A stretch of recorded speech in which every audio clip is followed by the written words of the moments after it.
पूर्व में भी सरकार द्वारा 2013-14 में आसन कंजर्वेशन के 10 किलोमीटर की परिधि में कोई भी खनन कार्य गतिविधि यदि संचालित होती है, उसको पूरी तरीके से माननीय न्यायालय द्वारा बंद कर दिया गया था। लेकिन वर्तमान में भी यहाँ पूरी तरीके से जो डकरानी क्षेत्र है, जो 10 किलोमीटर की परिधि में आता है, लगभग डाकपत्थर तक आ जाएगा, तो उसमें दर्जनों के हिसाब से स्टोन क्रेशर को लगाया गया है। आसन कंजर्वेशन का क्या महत्व रह गया है, उसको लेकर के हमने एक पीआईएल दाखिल की थी माननीय न्यायालय में। रामपुर मंडी आसन बैराज नम क्षेत्र है, इसको लेकर के वर्ष 2006 में भारत सरकार द्वारा आसन रिजर्व कंजर्वेशन रिजर्व घोषित किया गया था। उसको लेकर के इसके अंतर्गत 10 किलोमीटर की परिधि में किसी भी प्रकार की कोई गतिविधि, खनन या अन्य कोई भी कार्रवाई से पूर्ण प्रतिबंध था। लेकिन 2013-14 में जब इसका शुरुआत हुई तो सरकार द्वारा, माननीय न्यायालय द्वारा इस आसन कंजर्वेशन की परिधि में 10 किलोमीटर की परिधि में पूरी तरीके से खनन गतिविधियां पूरी तरीके से रोक लगा दी थी।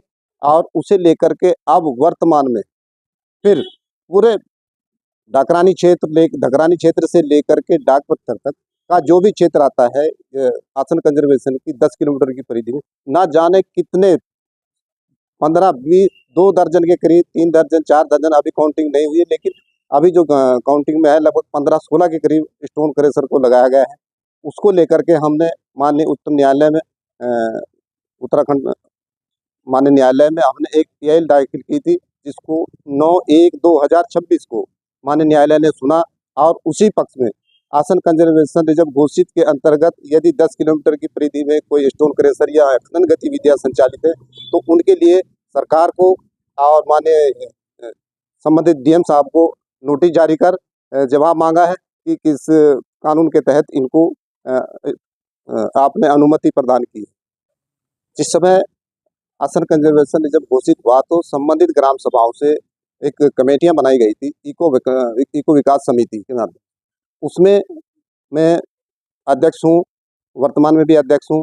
और ये यदि आसन कंजर्वेशन क्षेत्र के अंतर्गत कोई एक्टिविटीज होती है तो उसको पूरी तरीके से प्रतिबंधित किया जाए।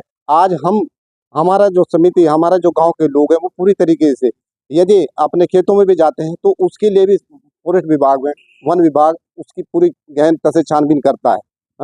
जब ये अधिकार हम लोगों को नहीं है तो ये किस आधार से इनको दिया गया? और इस बात को हमें पीड़ा हुई, हमने इसको माननीय न्यायालय में ले जाने का निर्णय लिया कि इसको जब आम आदमी इसमें अपनी एक्टिविटीज नहीं कर सकता तो ये इतने बड़े पैमाने पर खनन का कार्य किस आधार पर हो रहा है।